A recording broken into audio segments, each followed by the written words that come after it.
So now we are dealing with the silent features of the gyngoids. As you know, as we have started to learn about the gymnosperms, and in the first video lecture, we have introduced ourselves to the gymnosperms. After that, we have gone through the progymnosperms. Then we have studied the silent features of the cycadales. Now we are going to consider the second order, which is called the gyngoids. And gyngoids is a very important topic from the UPSC mains examination point of view because majority of its member are extinct now, and only one species is the survivor, which is called the ginkgo biloba, and already it's an endangered species, and that is why due to this endangeredness or the endemicness, this species has very much importance in studies. Okay, now as we have this only living species to study these gyngoids, it has very much importance from the evolutionary viewpoint. Okay, so that is why this topic is of particular interest from the UPSC mains examination point of view. Okay, you should highlight these syllabus points in your syllabus as well. See, here we are studying the silent features of the gyngoids. Okay, cycadales we have completed, and in that category we have to study the structure and the reproduction. Okay,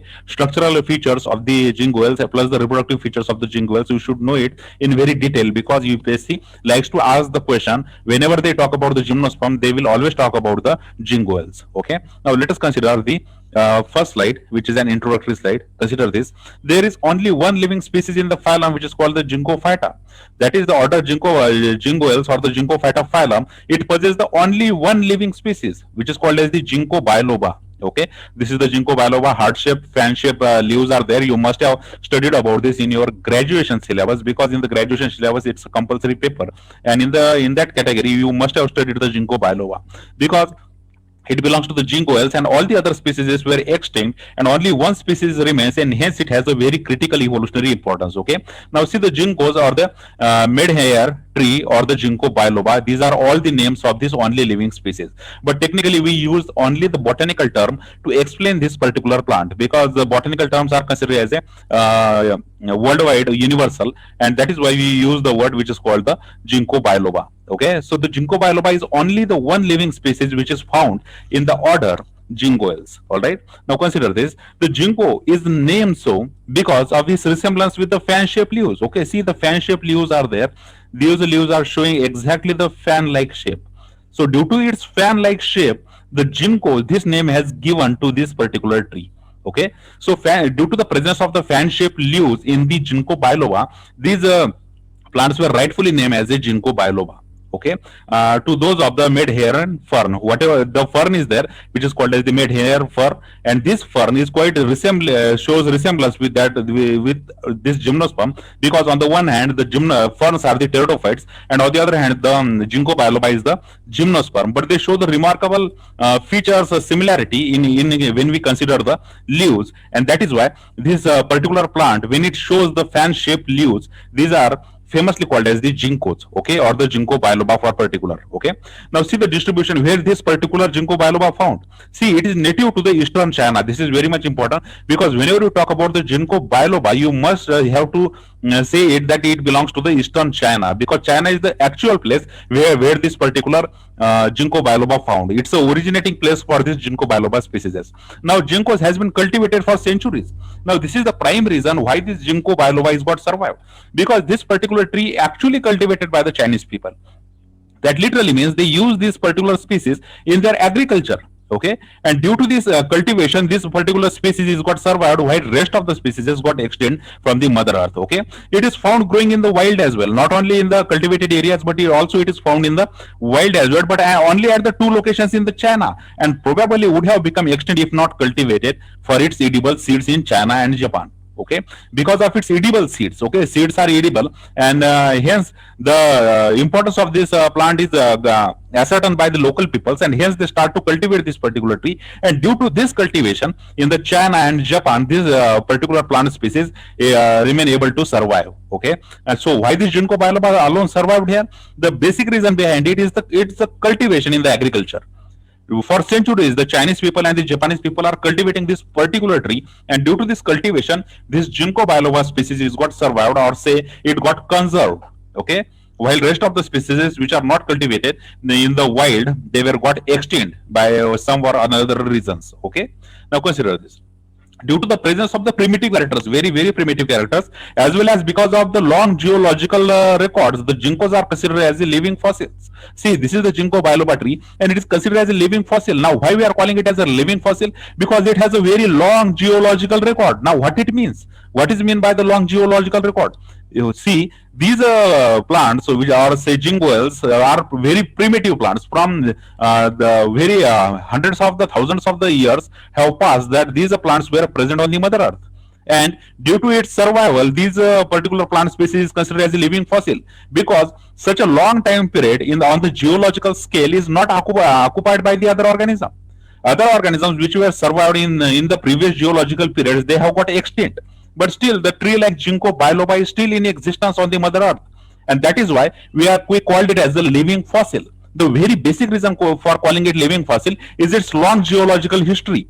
Whatever the geological history is there, whatever the geological records are there, these are pretty long, and hence we consider them as a living fossil, because they were the very, very primitive plants. Okay, now see, the details of the geological history of the jingoels indicates that the members started appearing on the earth during the Permian period. See, very, very important. Okay, you have to remember these words, that the members of the jingoels, whatever the members were there in the jingoels order, which were got extinct and only one survived, all these members were first originated during the Permian period. Okay, so origin is in the Permian period, while they achieved the luxuriance and the worldwide distribution during the Triassic period. See, from the Permian period to Triassic period, they have evolved, and in this particular Triassic period, they have luxuriantly grow worldwide in the distribution. That is, they were found all over on the earth. And the Jurassic period of the Mesozoic age. So Triassic period and the Jurassic period both were dominated by these trees which are belonging to the jingoels. So nowadays, when we find on the mother earth that there were so many angiosperms, and angiosperms are really dominating this particular mother earth in our present time. On the very similar line, these are jingoel members on the mother earth were first arose in the Permian period, and later in the Triassic period and the Jurassic period of the Mesozoic age, they have dominated the mother earth. That is, everywhere there is a presence of the jingoels members. But later, of course, they have got extinct by the some or another reason. We don't know exact reason of their extinction, but through the evolutionary processes, when the other plants take up their place or their habitat, these plants naturally tends to extinct. Okay, so their origin is in the Permian period, while their worldwide dominance can be seen in the Triassic or the Jurassic period of the Mesozoic age. Okay, now they start fading. Okay, after that the fading started, and whatever the species are there, they are slowly getting slowly got extinct. Okay, now see, they started fading out of the existence during the Cretaceous period. So very important three words you have to remember: Permian period, then the Triassic and the Jurassic period, and then the Cretaceous period. From this Cretaceous period, they starts to decline. Their number starts to decline.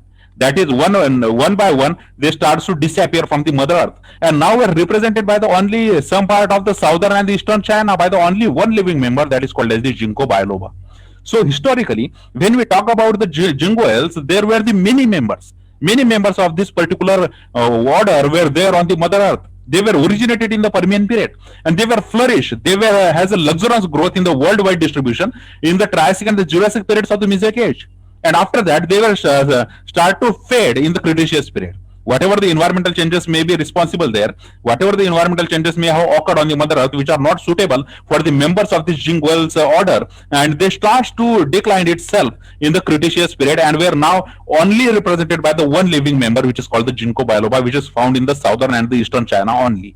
And that too because of its cultivation. We have seen the reason why this particular ginkgo biloba species is able to survive, because of its cultivation for its edible seeds. Okay, so all this historical record regarding the jingoels, you should remember it very carefully. Okay, now consider this, the habit, how the particular plant of the ginkgo biloba looks like. See, the ginkgo biloba grows based in the environment that were very well water and drained. Okay, so very well water is required and proper drainage system is required, and in such an environment these ginkgo biloba species grow very well. Okay, now ginkgo biloba tree is more than the 30-meter high in height. Okay, more than 30-meter height can be achieved by this plant. That literally means the 100 feet. 100 feet height can be achieved by this particular ginkgo biloba species, while there were the 1.5 meter in diameter. They were 1.5 meters in diameter. That literally means they were the 3 to 4.5 feet in the diameter. So strong stem is there, strong tree trunk is there. As you know, the gymnosperm shows the secondary growth, and the strong tree trunk is the woody trunk is the characteristic feature of the gymnosperm, and this woody trunk is able to hold the 100 feet tree of the ginkgo biloba. Okay, so when we talk about the height, how much height is there? The 30 meters height can be attained, and what is the diameter of the tree trunk? Is the 1.5 meter. Now, very tall, well branched trees with the short and the long shoots. Okay, so very tall, that is the almost 100 feet tall tree is there, and there were two types of the shoot. One is called as the short shoot, and another is called as the long shoot. So short shoot, long shoots, both were present on this particular trees. Okay, now however, some earliest fossil members were without the short and long shoots. Okay, now see, the we have the fossil records actually, because when we study the ginkgo biloba, we can study its short or the long shoots, but whatever the fossil record we found relating with the other members of the gingoids, we do not find the differentiation between the short and long shoots, because these short and long shoots can be best studied with the living member only. Now, whatever the fossil records are coming for the other members of the gingoids, these were not able to show any short or the long shoots. Okay, that is the two different types of the shoots were not found in the fossil record, but they are found in the ginkgo bilobas. So the ginkgo biloba, when you study its habit, how it looks like, the tree is actually the 100 feet taller. Then it may have the 3 to 4 feet in diameter, and then it possesses the short and the long shoots. Okay, and the very tall tree is there. Now consider, the leaves are very large. Consider this, the leaves are large, and they are generally leathery and the fan shape. Okay, fan shape leaves are there. Consider this is the leaves. Fan shape leaves were there, and they were often deeply divided. Consider this. See how the division is there. They were deeply divided generally. Okay, and dichotomous venation is usually present in the leaves. So you can see, observe the venation. The dichotomous venation can be seen in these particular leaves. Okay, so whenever you talk about the ginkgo biloba, the only living member of the gingoids, you should remember it's a tree. Okay, the large tree, and it shows the secondary growth. It shows the very hard thickening in their stem. Almost 100 meter in height, and 3 to 4 feet in the diameter, showing the short and long shoots, plus their leaves are large and fan shape. Okay, with a dichotomous venation.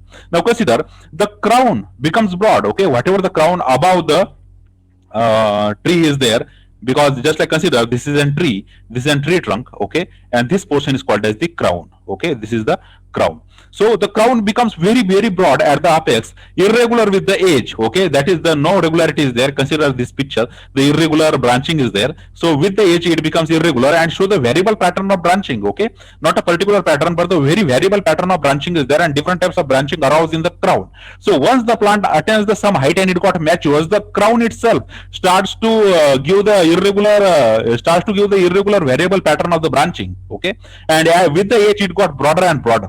Now the main axis of the branches are profusely branched. Okay, whatever the main axis, whatever the main stem is there, this main stem is profusely branching. That is, many branches are coming out of this particular stem apex. Okay, whatever the stem is there, this stem is showing the crown at the above, and this stem is showing the different branching which is arising from the particular tree trunk. Okay, actually there were the two kinds of the branching, two kinds of the shoots can be seen in the ginkgo biloba.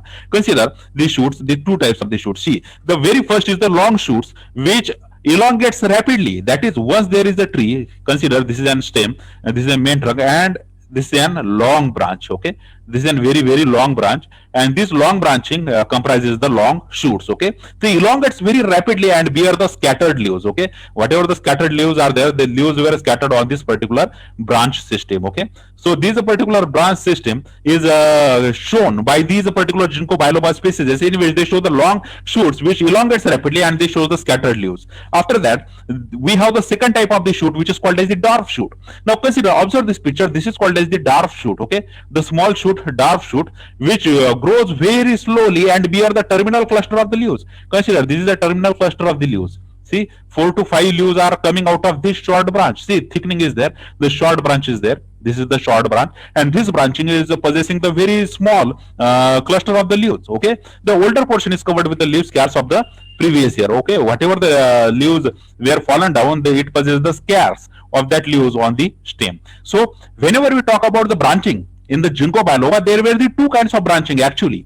The very first branch is the long shoot, and then there is a second one which is called as the short shoot. Of course, the long shoot you can see here, these are the long branches, and these long branches possess the randomly placed leaves. While in the short branches, you will find these are the dark branches or the short branches. Here you will find the a small shoot is there, and it will possess the terminal cluster of the leaves. Okay, the only the cluster of the leaves were present there, and whatever the leaves were shed from the previous year, it will show the leaf scare there whenever the leaf fall from that place. Okay, so carefully when you describe the jingoal member which is called as the ginkgo biloba, you should remember the branching pattern, that is the two types of branches or the two types of shoots, the long shoots and the short shoots or the dwarf shoots. Okay, now consider this. See, frequently these are dwarf shoots. Okay, we have talked about the dwarf shoots just now. See, these are dwarf shoots become more active and turn into the long shoots. See, this is how they grow. Okay, whatever the dwarf shoots were there, this is like a dwarf shoot. Okay,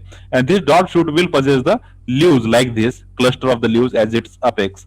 But these dwarf shoots certainly become active at the some place of their life cycle, and they start to elongate rapidly and got converted into the long shoots. So these short shoots has the ability to get itself converted into the long shoots. So very important characteristic of the ginkgo biloba is that it shows the two types of the shoots, the long shoots and the short shoots. While the short shoots has the ability that it get more active in some period in their life cycle, and they got converted into the long shoots. While more rarely, okay, the terminal growth of the long shoot may be retarded and resemble the lateral spur of shoot. That is sometimes if there is a long shoot and its apex may got retarded in the growth, and it may looks like a dwarf shoot. Okay, but it occurs rarely. But more occurring phenomenon is the conversion of the dwarf shoots into the long shoots. Of course, sometimes the long shoots behave like a dwarf shoots, but it is a rare phenomenon. What is the more common phenomenon here? The conversion of the dwarf shoots into the long shoots. Okay, now see, this suggests that there is not much fundamental difference between them. Okay, because there is a interconvertibility, so there is not much difference between the long or the short shoots. Okay, so whatever the short shoots are there, whatever the long shoots are there, all these short shoots or the long shoots can be interconvertible, and hence we cannot make any fundamental difference between them, although they are showing it at the first place. Okay, now consider this. See the leaves, how the leaves are there. So the shape and the venation of the deciduous foliage of the leaves is very unique, because actually the ginkgo biloba is known for its leaves. The very particular type of shape, a very particular type of venation is shown by these particular leaves, and hence they were very unique. Observe this in a particular picture. You will see the leaf which is very unique to the ginkgo biloba. You will not find such a kind of leaves in the other gymnosperms. See, the petiole is very long. Consider from here, this petiole is originated and this petiole ends here. Okay, so the petiole is very long. This portion which is called the stalk of the leaves, the stalk of the leaves is very long, and it is smooth and black and slender. Okay, black in color generally, and it is slender, and it is holding the lamina. Okay, it is traversed by the two collateral vascular bundles. So anatomically, two collateral vascular bundles were there for the transportation of the water. Okay, and the lamina is broadly fan shape. Observe from this portion, the lamina starts. Okay, this is the lamina. Okay, this portion is called as the lamina, and this portion of lamina is actually the fan shape broad structure. Very broad structure, fan shape structure is there, and due to this fan shaped structure, it has got its name, which is called as the ginkgo biloba. Okay, so the lamina, how is the lamina there? The it's a fan shape and very broad, and it is lobe. Okay, the lobing is there. Okay, this is the first lobe. Okay, second lobe, right? Lobes were created in the due to the insertions. Okay, so it is the whatever the lamina is there, it is showing the lobing, and the venation is conspicuously dichotomous. Okay, and the dichotomous venation is also there. Okay, observe in this particular picture how the dichotomous venation is there. Okay, even you can see with your naked eyes that there is a dichotomous venation. So whenever we talk about the jingoels, yes, we know that there were the two kinds of shoots and they are interconvertible. Okay, and whenever we talk about the leaves of the ginkgo biloba, they were very unique. They show the presence of the long petiole, plus they has the very broad and the fan shaped lamina, and here's the name ginkgo biloba, and the venation is dichotomous. Okay, now consider the stem of the ginkgo biloba. See, the ginkgo trees shows the columnar sparingly branched tree trunk up to the 30 meters tall and 2.5 meters in diameter, right? Consider this picture. See, this is a tree trunk or the stem of the ginkgo biloba. Okay, so ginkgo biloba is showing this columnar and sparingly branched trees. Okay, sorry, sparingly branched stem. See, one branching is coming out from here, other branching is coming out here, and then after the some gap, here is the next branching, and after the certain gap, again there is a branching in the opposite side, right? And hence we are explaining as a sparingly branch because the branching is not profuse. Okay, see, observe, the whole this area is blank, this area is blank, this area is blank. So generally it is sparingly branch trunk. Okay, whatever the main tree trunk is there, this tree trunk is columnar, and plus it is sparingly branch. Okay, the branches are coming but with a certain distance from one another, so it is sparingly branch. It can attain up to the 30 meters height and 2.5 meters in diameter. Okay, 2.1 to 1.5 to 2.5 meters diameters can be found depending upon the age of the plant. Okay, now the fissured bark is grayish. Okay, whatever the bark is present on the tree trunk, this bark is fissured, that it has got the holes in it, or say it has got a puncture at a certain places, and it shows the grayish color. Whatever the bark is there on the stem, it is grayish color and is deeply furrowed. Okay, many furrowed were there on the older trees and has the corky texture. Okay, corky texture is there. Whenever you touch the stem of the ginkgo biloba, you will feel it corky. Okay, due to the fissures, presence of the fissures and the furrows. Okay, the light colored wood is there and the very soft and the weak wood is there with no economic value. That is, if you try to cut the wood from this particular stem, it shows very weak wood. Okay, and as you know, due to its weakness, it is not of any economic value, and it is good that it do not have any economic value in any otherwise. The human, for its own interest, can make this tree extend on the mother earth, because due to its lack of the economic value of its tree trunk, this has also make sure that these ginkgo biloba particular species has survived on the mother earth. Okay, so whenever you talk about the stem, how the stem of the ginkgo biloba is there, it's a columnar and it is sparingly branch. Okay, then it is grayish in color, it shows the fissures and the furrows. Due to this, there is a corky texture. Then the wood soft and the weak stem is there, and due to this, it has a very low economic value. Okay, now see the branching develops on the upper part of the stem. Okay, so generally here in the lower part of stem, you will not find any branching. Whatever the branching is there, it is in the upper portion of the stem. Generally, the lower portion of the stem remains unbranched, while the upper portion of the stem showing the branching like this, while the lower portion, it will remain as it is. It does not show any type of branching. Okay, and of course the stem bears the secondary growth due to the presence of the vascular cambium. Vascular cambium is there anatomically, and it continuously add to the girth of the stem, and this is called as the secondary growth, because the secondary growth gives the very high strength to the stem due to increase in the girth, and it can hold the whole weight of the 100 feet tall tree. Okay, so whenever we talk about the stem, you should also mention that it possesses the secondary growth and it shows the very solid, hard, and the erect stem.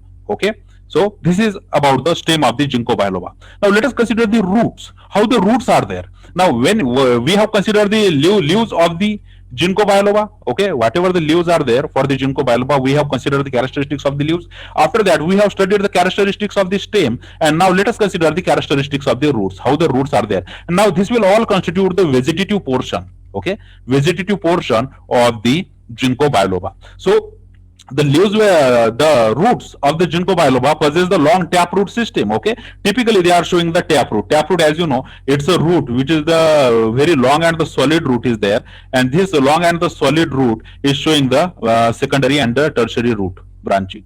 Okay, so this type of the root is called as the taproot. Okay, and on the other hand, the adventitious type of root which is found in the lower plants, this type of roots is giving the many types of branches from the one common point, just like as you can see in the angiosperm in the grasses. Okay, so whenever you take the grass out from the ground, you will see this type of branching in the root. This is called as the adventitious branching. But whenever you talk about the majority of the gymnosperm and majority of the angiosperm, they show the taproot system, and whenever they show the taproot system, it is very difficult to take them out from the ground. Okay, we cannot imagine to take out the ginkgo biloba tree from the ground.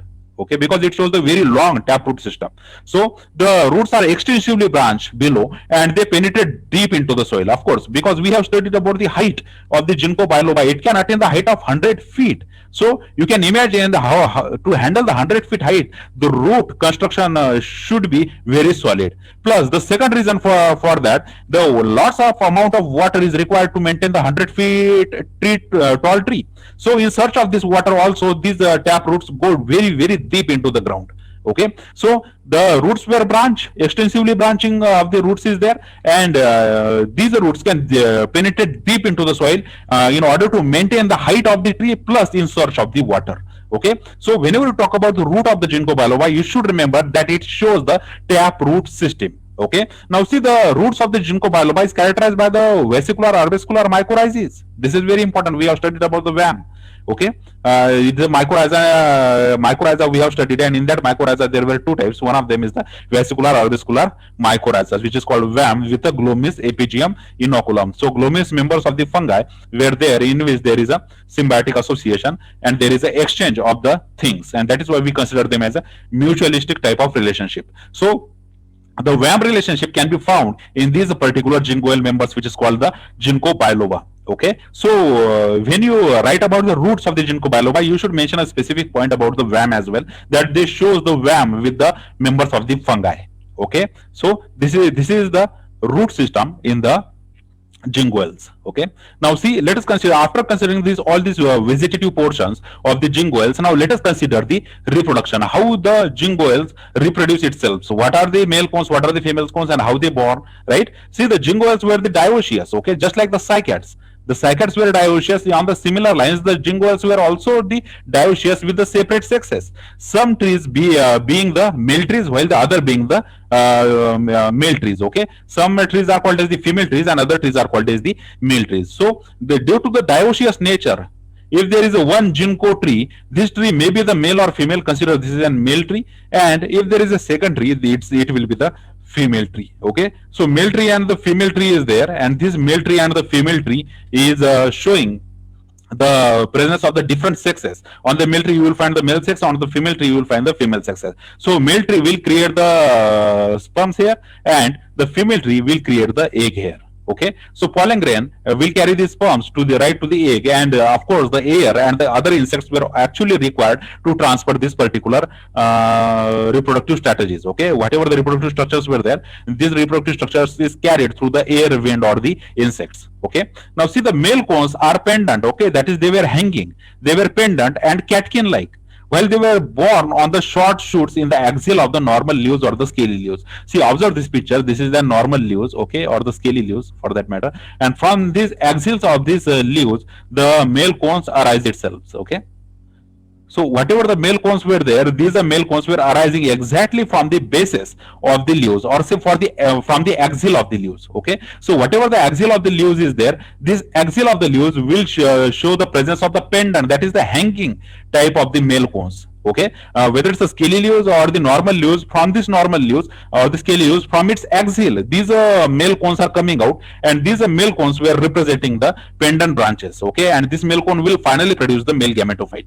So the reproduction wise, the ginkgo trees were the dioecious trees. The male trees are different, female trees are different. The male trees will produce the male gametophyte, and the female trees will produce the female gametophyte. When we talk about the male gametophyte, these male gametophyte were arising from the base of the leaves. Okay, whatever the leaves are there, from the base of the leaves or from the axial of the leaves, they were coming out. Okay, now see, the female plants do not produce the cones. See, this is important. The female plants do not produce the cones. Actually, the two ovules are formed at the end of the stalk. So the two ovules, like the structure like this, the two ovules were produced at the end of the stalk.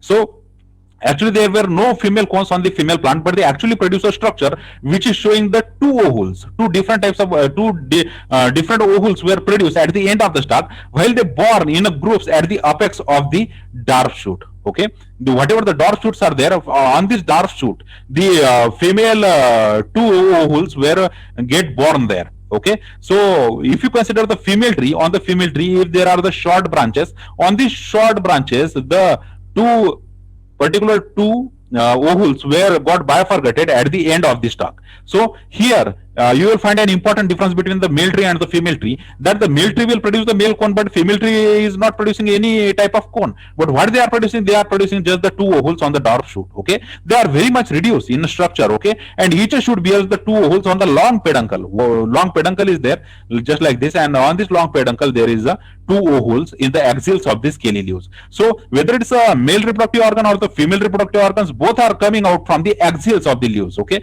whatever the axial of the leaves is there, from this this axil, the male sexual organ is coming out and the female sexual organ is again coming out from that place. What is the difference? The difference is that the male plant is producing the male cone, but the female plant is not producing the female cone. Instead of the female cone, what they are producing? They are just producing the two ovules with the one peduncle. One peduncle is there, and the two ovules are produced at the end of this peduncle. Okay, at the end of this particular stalk. Okay, so very important when you talk about the reproduction in the ginkgo biloba, you should remember the tree is a dioecious tree. There are male trees, there are female trees. The male tree will produce the male cone, the female trees will produce the two different types of the ovules. Okay, on the peduncle.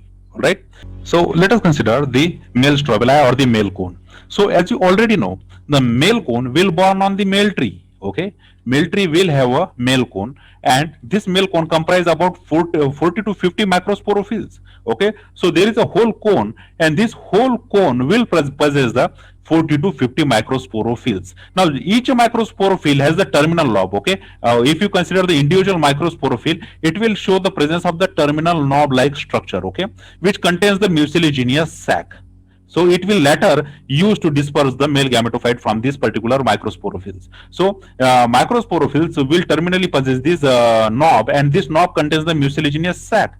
And there are two, occasionally generally 3 to 7 pendulous microsporangia which were dehisced by the longitudinal slits. Okay, so generally in this mucilaginous with this mucilaginous sacs, there are 2 or generally 3 to 7 even the pendulous microsporangia were there which are hanging. Okay, the pendulous microsporangia were there. It can number between the 2 to the 7, anywhere between this, and they were dehiscence from this mucilaginous sac when there is a longitudinal slit in these particular structures. So the male strobili, when you consider the male strobili, it will contain the 40 to 50 microsporophylls, and these microsporophylls will show the presence of the mucilous sac, and this mucilous sac will contain the 2 to 7 type of the pendulous microsporangia, which will dehiscence after there is a slit occurs in these particular structures. Okay, now consider the female strobili. How the female strobili or the female cones? Actually there were no female cones, but there is a, on the short branches there are the two presence of the two ovules at the end of the peduncle. Consider this is an peduncle. Okay, see the peduncle is long, and on this peduncle the two ovules are born here. So this is how the female cone structure is there. Actually it's not the female cone, but the two ovules are only there with the peduncle, but these two ovules with the peduncle is exactly showing the female strobili there. Okay, now see the female strobili develops in the groups in the axil of the leaves or the scaly leaves present on the dwarf shoots. So this is very important. You should remember they will always require the dwarf shoot, and on these dwarf shoots in the axil of the scaly leaves. Okay, see, consider this is a leaves, this is a leaf. Okay, and from the axil of this leaf there is a presence of the female gametophyte, or they say female strobili. So on the apex they will bifurcate itself and contains the two ovules. Okay, now these are much reduced structure. Okay, reduced structure is there because it is not the leaf-like structure, and you can compare here that this is the female reproductive structure and this is a leaf, and you can consider this as a very reduced structure, very peculiar type of structure, very reduced, and the short structure is there when we compare it with that of the leaves. Okay, and each having the very long stalk or the peduncle. Consider how much long peduncle is there. See, long peduncle is there.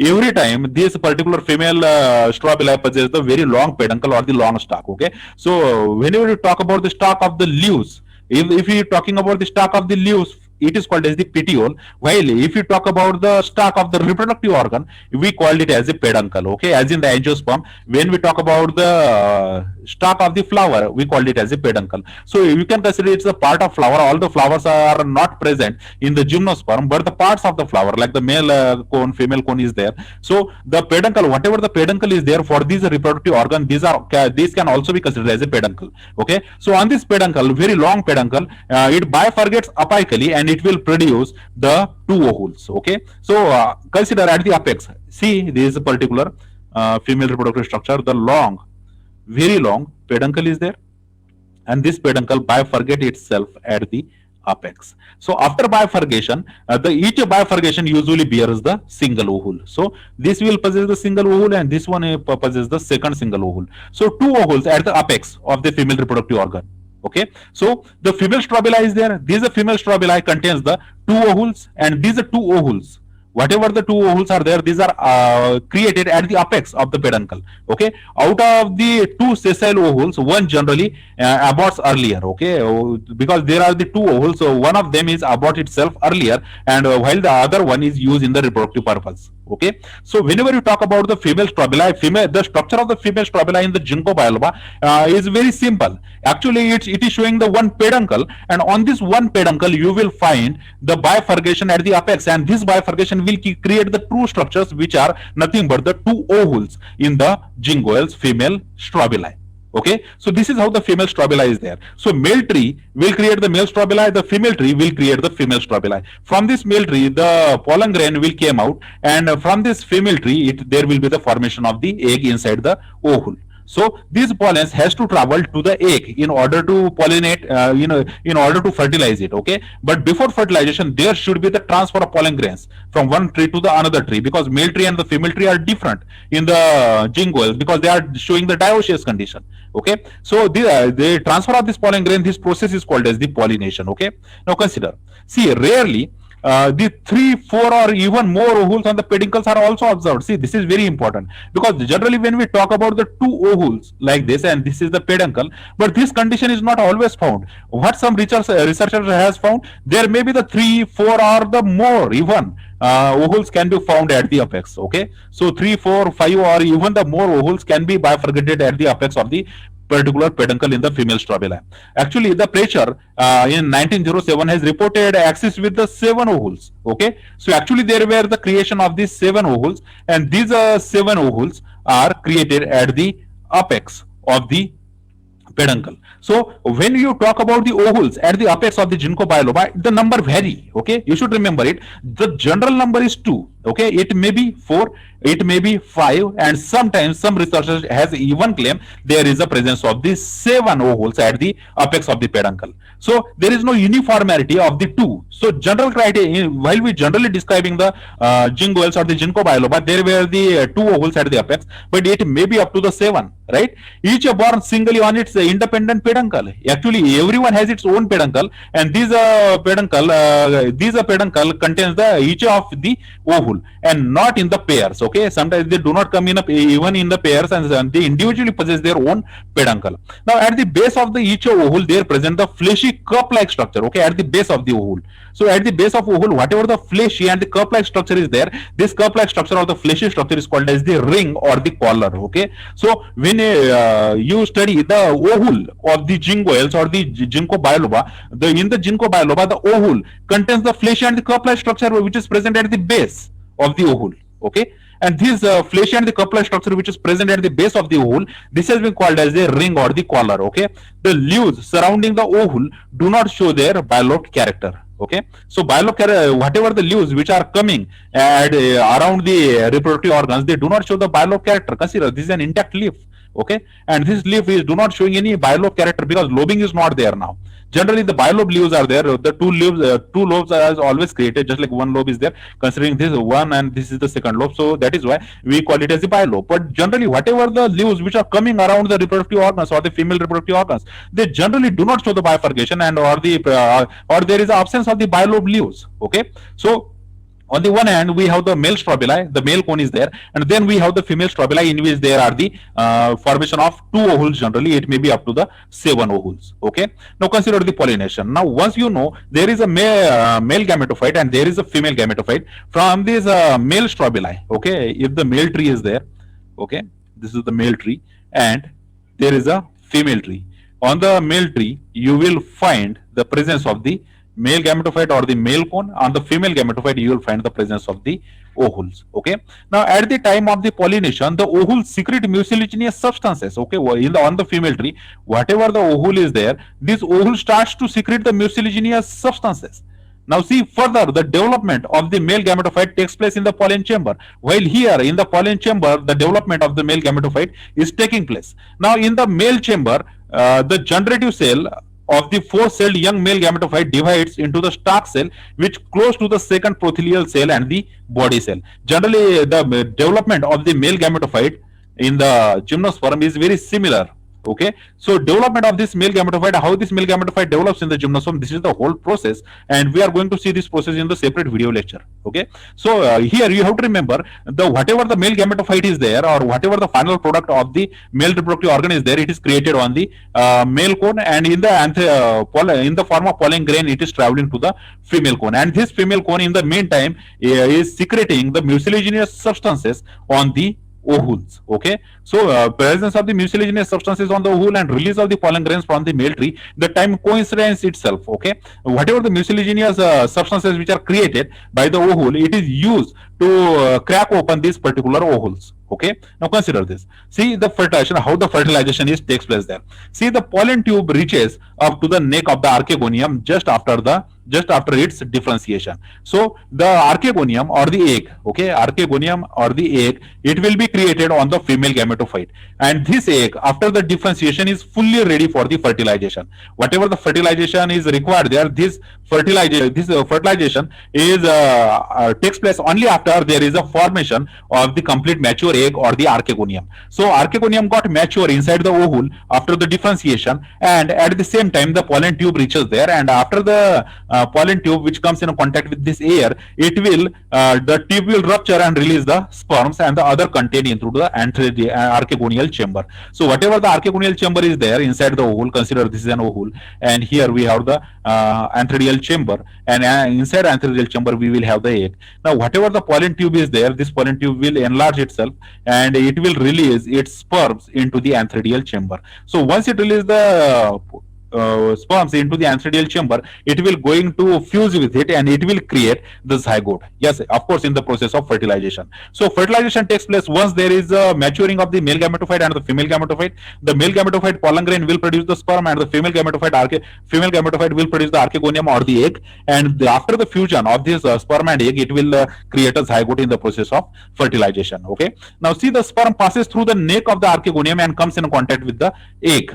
Okay, and after the contact with the egg, it got fused with the egg nucleus exactly in the same way in the cycas. Okay, just like in the cycas, on the very similar way, the jinguels or the ginkgo biloba, this ginkgo biloba species is also doing fertilization on the similar lines with the cycles, because the process is very similar. So once the sperm and egg fuse with each other, it will result in the formation of zygote in the process called as the fertilization. So how fertilization occurs in the ginkgo biloba? It is very similar with that of the cycas. Okay, so the male gametophyte is traveling right from the one tree to the female to the other tree, which is called the female tree, and once it landed on the female tree, it will start to pour its male content, and once the male content, that is the sperms, came in contact with the egg of the archegonia, it will fuse itself and it will create the zygote.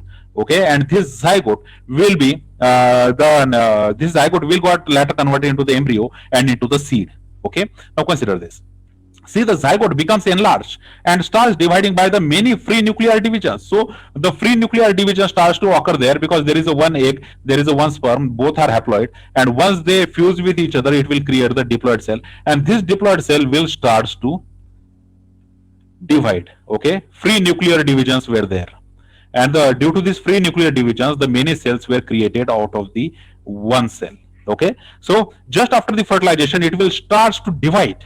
The nuclei are distributed irregularly. Okay, because it's a free nuclear divisions, the nuclei were distributed very irregularly and they were not regular in the distribution. Okay, the cell wall formation starts just after the few divisions. Okay, so first there were the free nuclear division, and after the few nuclear division, there is a formation of cell walls around these cells. Okay, after a few time. Okay, so after a few time, there is a formation of cell wall around the cells, whatever which are created due to the process of cell division in the zygote. So due to this, the mass of cells is what created. Okay, so few division of the nucleus, and soon the proembryo is got differentiated. That is the proembryo like structure is got created out of this particular zygote, and this proembryo later got converted into the embryo, and this embryo along with the ovule considered as a seed. Okay, consider this is an this is an seed of the ginkgo biloba. So right from the zygote, okay, consider this is an pollen and this is an egg. Okay, both are haploid. When they combine together, it will create the zygote. Free nuclear division in the zygote will create the proembryo, and this proembryo will create the embryo later by dividing itself more. Okay, so the embryo is got created.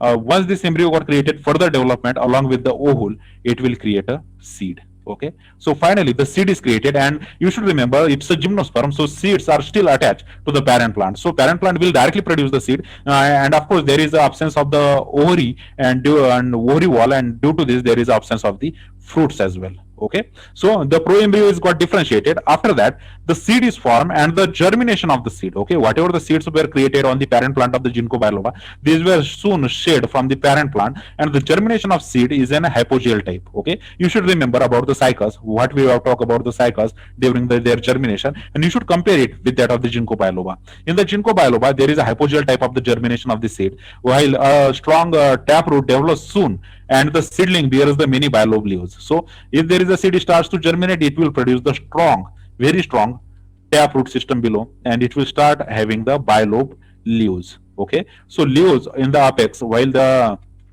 a strong taproot at the base is got created out of the germination of this particular seed. Okay, so ginkgo biloba will, the another plant of the ginkgo biloba will be created out of these seeds. Okay, soon the very mature plant with a many more leaves develops. So this is how the reproduction occurs in the ginkgo bilobas. Now how this happened, you should remember right from the beginning that it is a dioecious plant, and from this dioecious plant there is a creation of the male plant, there is a creation of the female plant, there is a transfer of male gametophyte to the female gametophyte, there is a fusion, there is a zygote, there is an embryo formation.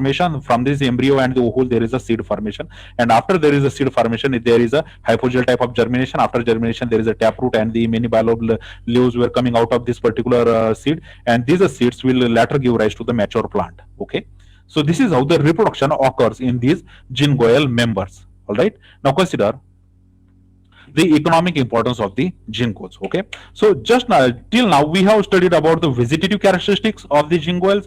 After that we have studied largely the reproductive strategies in the ginkgoils. Okay, you can add many more points after we finish the gymnosperm studying, because during the pollination, as you know, the many gymnosperms are the wind or the insect pollinated. So you can add this point as well, that the male gametophyte or the pollen grain is taken by the wind or the insects. Okay, this point can also be added, but as we have discussed this in the cycad portion, that is why I intentionally removed this point from this particular slides. Okay, so in the third portion of this lecture we are going to study the economic importance of the jingos, because many times it is seen that the UPSC like to ask about the individual members in the, for example, the economic importance of the cycas species or the economic importance of the ginkgo biloba. These types of the question can also be seen in the UPSC mains examination. So consider this, the importance of the ginkgo biloba. See, the ginkgo biloba tree is treated as a sacred tree in the China and Japan, and it is worshipped by the people actually. Okay, consider this. This is a tree, and this tree,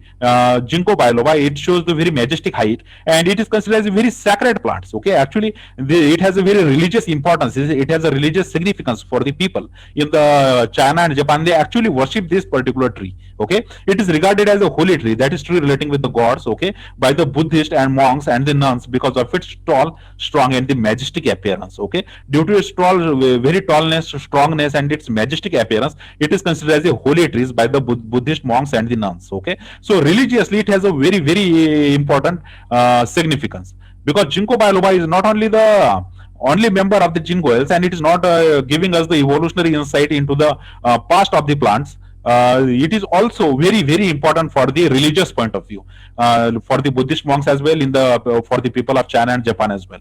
Okay, now it has grown as an ornamental part in the gardens of the several countries. Of course, it looks very beautiful. Its flowers are very beautiful, and they show the unique formation of fruit seed as well, right? So seeds were there, and these seeds looks very good. Plus, there is a formation of the majestic height.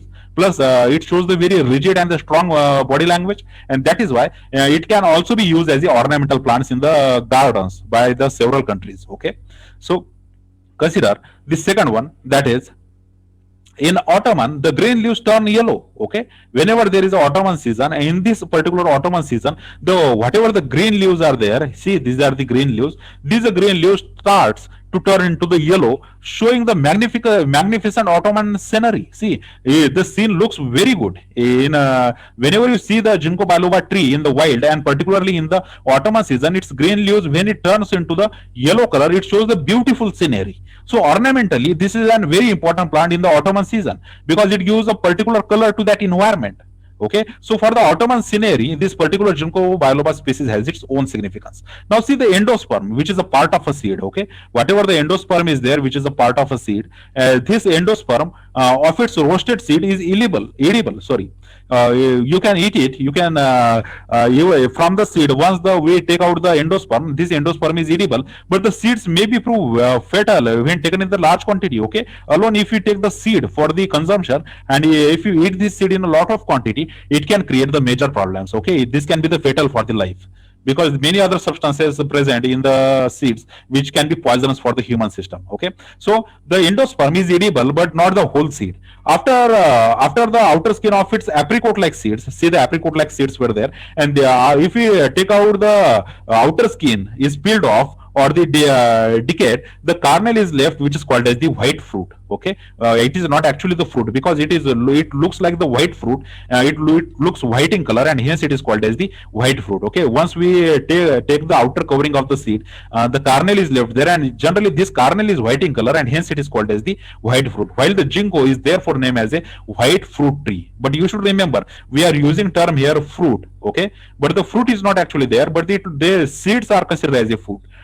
Okay, so the seeds, once we peeled off its outer skin, once we taken out the outer skin, it will look like a white fruit, and hence the white fruit tree is also called to the ginkgo biloba. Okay, so you should remember why we are calling it as a white fruit tree, because it is confusing, because we are studying the gymnosperms, and as you know, the fruits are not present in the gymnosperms. So UPSC can make you confused by giving the term white fruit tree. Why we are calling the ginkgos as a white fruit trees? Because the seeds, once we peeled off its outer surface, which is apricot like seed, where once we taken out the outer skin, the kernel looks white in color, and that is why it is called as the white fruit, and the whole tree is considered as a white fruit tree. Okay, now consider the kernel is also be used as a food in the Chinese medicine as well. Okay, in the Chinese medicine as well, these particular kernels were used medicinally as well as for the food purpose. If it is taken as a raw, it will function as a detoxicating and asthma curing medicine. Okay, so whatever the kernel is there, these kernels can definitely be used in the medicine, and it is largely used in the Chinese medicine actually. And if it is taken raw, it can it will have the detoxicating effect on your body. That is, your body will get detoxify by using this particular type of the kernel from the seeds. Okay, and asthma curing medicine, it can be used as a asthma curing medicine as well. All through the plants are highly resistant to the pathogenic infection, especially bacteria and the fungi. Okay, it shows the very much resistance to the bacteria as well as to the fungal infection. All right, now see the extract of the leaves of the ginkgo biloba. See, the bilobe leaves are there. These are, if we take the extract of these bilobe leaves, it is useful in the treatment of the cerebral insufficiency and the vertigo. Okay, there are two medical problems which are called as the cerebral insufficiency and the vertigo. In both these problems, the extract of the leaves of the ginkgo biloba is very helpful. So all these are the critical economic importance which is shown by the ginkgo trees. Now why it is important to study the economic importance of such a species? Because as you know, when you talk about the ginkgoels, all the other members were extinct, because whatever the medicinal property were possessed by the other members of the ginkgoels, it is vanished now. They were gone from the mother earth and are not accessible by the humans. But whatever the economic importance were there to the ginkgo biloba tree, this ginkgo biloba tree can be used to cure the various problems relating with the human health. Okay, and that is why we always emphasize to conserve all these species of the plants, because it one way or another way, it is always useful to the humankind. Okay, so we have talked about the vegetative structures, then we have talked about the reproductive structures, and finally we have studied the economic importance of the ginkgoel members. Okay, so all this will form the critical part of your answer in the UPSC mains examination. So this is all about this topic. Okay, thank you very much for watching this video. Please like this video, share this video with your friends who are studying the botany, and if you haven't subscribed to the Botany After channel yet, please subscribe to the Botany After channel for UPSC examination. Again, thank you very much for giving your time. See you in the next video lecture. Thank you.